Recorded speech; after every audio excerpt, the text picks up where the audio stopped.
是台湾史上第一个近代教育设施。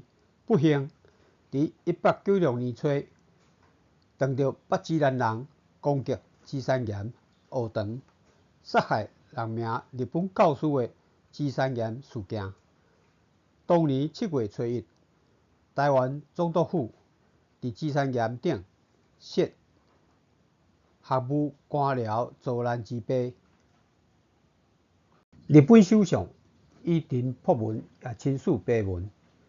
1930年，日本政府伫芝山岩顶设芝山岩神社，纪念落难教师。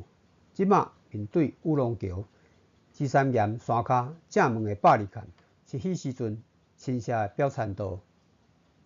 战后时期，西炮台、东炮台，甲各处的光扫是特色。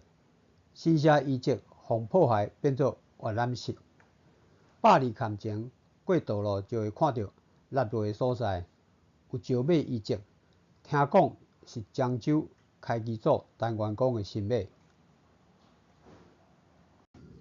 时间的流转，历史的转世，芝山岩的演变，敢若台湾的运命，亲像一粒甘露，转前转后，逝来逝去，何时会当落土生根呢？